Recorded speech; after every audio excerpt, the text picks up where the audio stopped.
guys, and welcome back to another video. So I've got 10 plyometric exercises for you today to improve your explosive speed. And the best thing about these exercises, you don't need any equipment or much room whatsoever, so you can do these at home, at an open pitch, wherever you like, and you can still improve your running speed, your change of direction, your jumping power, all of those movements in a match that require explosive power. So we've got 10 in total. Let's get into the first exercise.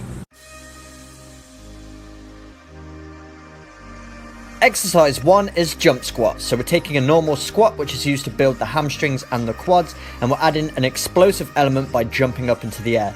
And as you can see, I'm cushioning my landing by bending the knees, and I'm putting my hands on my shoulders just to take away the momentum of my arms, which would usually use when jumping. Taking away this momentum puts even more stress on the legs, so you're building even more explosiveness, and also forces you to engage the core.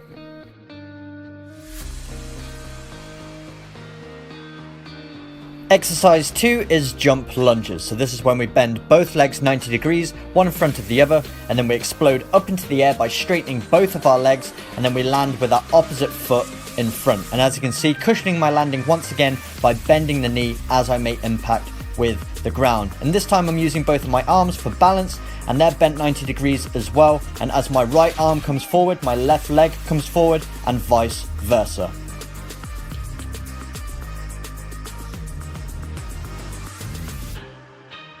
Exercise 3 is lateral bounds. So this time we're working one leg at a time, bounding from side to side. So all our weight is going on a single leg. So really having to engage those hamstrings, quads and calves. And then our core has to be engaged as well to balance. And we're using those arms as well. So this exercise is really going to improve your change of direction, making you more explosive off the mark because you're loading one leg. So when you change directions, all the weight goes on one side. So we're replicating that in this exercise. So if you do this often, you're going to see yourself change the direction a lot quicker. Number 4 is a skip. So we're on our toes bouncing, and then we're driving one knee up at a time. And as we drive one knee up, the opposite arm drives out in front as well. So this is working on those lower legs. As we hop on the spot, you're going to feel it burning your calves, but also engaging those hip flexors, which are really important for explosive speed.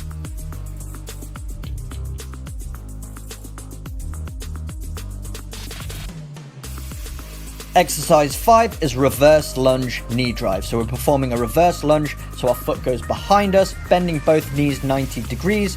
And then as we push up, we also drive our knee of our opposite leg into the air as well. So we're working all of those leg muscles, but also the hip flexors as well. And as you can see, driving the opposite arm with the opposite knee as I'm driving upwards. This is a really tiring one. I like to do 5 on each side and then 3 sets all together.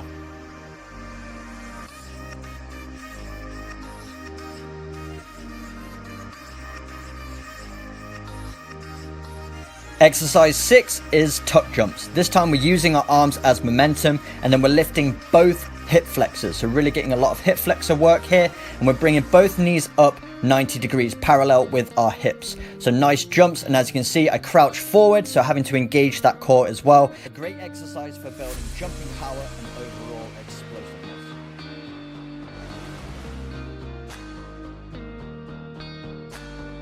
Exercise 7 is high knees. So this is a great exercise for working on not only developing your running technique, but it will increase your running speed if you do this consistently, because you're forcing yourself to synchronize those arm and knee movements. So as you can see, as my left arm drives, my right knee drives, and vice versa. And if you work on this, it's going to make your running technique a lot more efficient, a lot more explosive, and overall increase your running speed.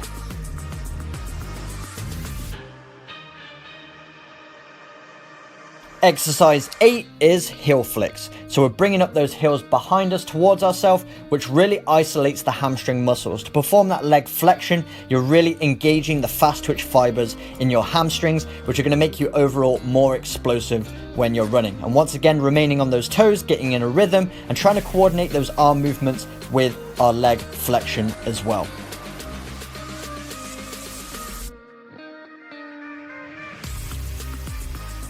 Exercise 9 is kneeling jumps. So we're starting in a kneeling position, then swinging our arms through and using that momentum to jump up off of our knees and land onto our feet.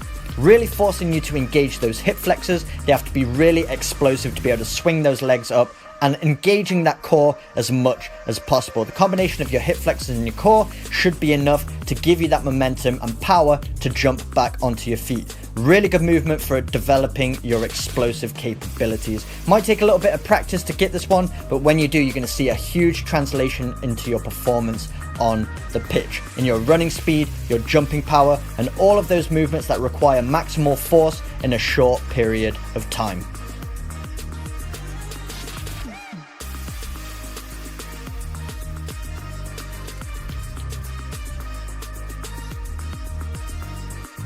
Number 10 is calf jumps. So this looks a little bit similar to the jump squats we performed in exercise number 1, but as you can see, we're not bending the knees anywhere near as much. So we're really trying to load the lower legs instead of the quadriceps and the hamstrings. So really working those calf muscles, trying to be explosive, pointing those toes as I jump up in the air. We're using a slight bend just to absorb the impact and give you a little bit of momentum, but all the load is really going on those calf muscles. So if we can make those more explosive, it's going to improve your running speed, but also your jumping capabilities as well.